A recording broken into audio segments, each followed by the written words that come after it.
કેમ છો મિત્રો? આજે આપણે એક મજાની વસ્તુ શીખવાના છીએ. વિચારો કે આપણી પાસે એક સરસ પિઝા છે. મનોજ અને મીના બંનેને આ પિઝા ખાવો છે. આપણે પિઝાને એક સરખા ભાગમાં કેવી રીતે વહેંચીશું? તો મિત્રો, આપણે તેને બરાબર વચ્ચેથી કાપવો પડશે. હવે આપણી પાસે પિઝાના બે સરખા ભાગ છે. અડધો ભાગ મનોજ અને અડધો ભાગ મીનાને આપી દઈએ. અડધા ભાગને એક નીચે લાઈન કરીને બે એ રીતે લખાય. તેને એક તૃતીયાંશ એમ વંચાય. એક તૃતીયાંશમાં નીચેનો અંક એ વસ્તુના કુલ કેટલા સરખા ભાગ છે તે દર્શાવે છે. તેને છેદ કહેવાય.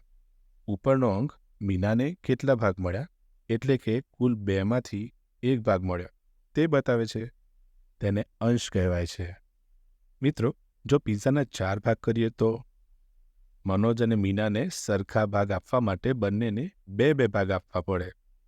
બંનેને અડધો ભાગ મળ્યો છે તેમ કહી શકાય. અંશમાં 2 એટલે કે ઉપર 2 અને નીચે 4 એટલે કે છેદમાં 4 એ રીતે લખાય. તેને 2/4 કહેવાય. આમ 1/3 અને 2/4 એને એક સમાન જ કહેવાય.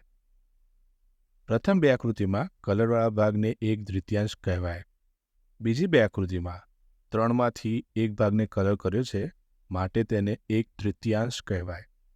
અને છેલ્લી બે આકૃતિમાં 4 ભાગમાંથી એક ભાગને કલર કરેલો છે તો તેને 1/4 કહેવાય. મિત્રો, કેવો લાગ્યો વિડીયો? મજા પડી ને? તો વિડીયોને જરૂરથી લાઇક અને શેર કરજો. અને પછીના વિડીયોમાં આપણે અપૂર્ણાંકની સરખામણી કરતા શીખીશું અને અપૂર્ણાંકની સરવાળા અને બાદબાકી પણ શીખીશું.